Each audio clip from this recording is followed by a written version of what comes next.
तरेयोः संसारं कथमगत पारं सुरजनाः कथं भावात्मानं हरिमनुसरेयुश्च सरसाः कथं वामाहात्म्यं निजहृदिनयेयुर्व्रजभुवां भवेद्दाविर्भावो यदि न भुवि वागीश भवतः। सर्वेभ्यो नमः।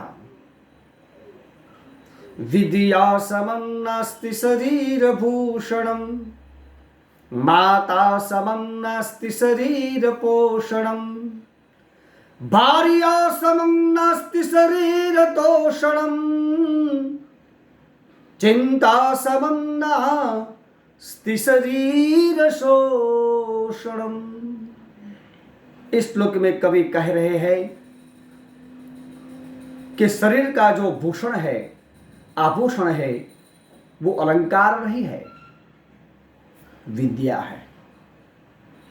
विद्या से शरीर सुशोभित लगता है, अच्छे कपड़े पहनने से नहीं। सब अच्छा हो मगर जो विद्या न हो तो विद्या समं नास्ति शरीर भूषणम। आगे कह रहे हैं माता समं नास्ति शरीर पोषणम। बच्चे का लालन पालन पोषण अच्छी तरह से जो कर सकता है जगत में, तो वो माता के सिवा कोई नहीं कर सकता। और आगे कहा कवि ने कि भार्या समं नास्ति शरीर तोषणम। जगत में संतोष कारक जो हमारे जीवन में जो संतोष दिलाए, वो केवल पत्नी है, भार्या, जाया। आगे कहा अंत में चिंता समं नास्ति शरीर शोषणम। शरीर का शोषण करने वाला जगत में केवल चिंता है। चिंता से शरीर का शोषण होता है। जैसे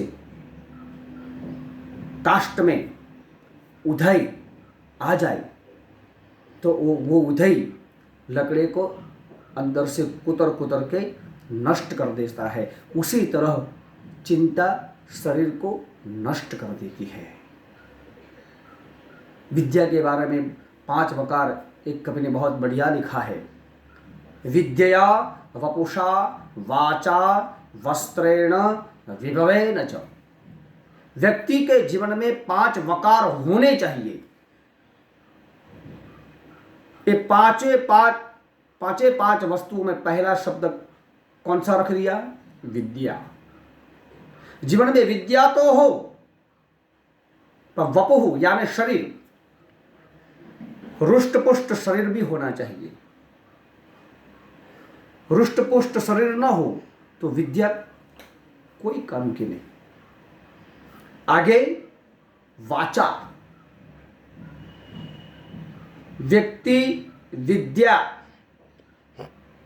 हो, रुष्ट पुष्ट शरीर भी हो, मगर वाणी न हो तो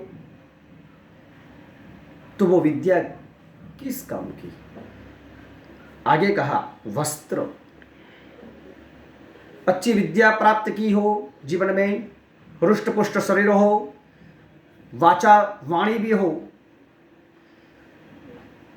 मगर टूटे फूटे फटे हुए कपड़े जो पहने हो तो कोई कहेगा कि ये कोई अच्छा नहीं लगता। वस्त्र भी होने चाहिए। और अंत में कहा वैभव। वो 4 जीवन में आने के बाद ही जीवन में वैभव आता है, नहीं तो वैभव नहीं आएगा। पहले से जो जीवन में वैभव आ गया तो वो कोई काम का नहीं है। पहले विद्या होनी चाहिए, रुष्ट पुष्ट शरीर होना चाहिए, वाणी होनी चाहिए, वस्त्र होने चाहिए और वैभव। विद्या वपुषा वाचा वस्त्रेण विभवेन च। विद्या के बिना वो 4 अच्छे नहीं लगते, इसलिए पहले विद्या प्राप्त करनी चाहिए। सबको मेरा प्रणाम। जय श्री कृष्ण।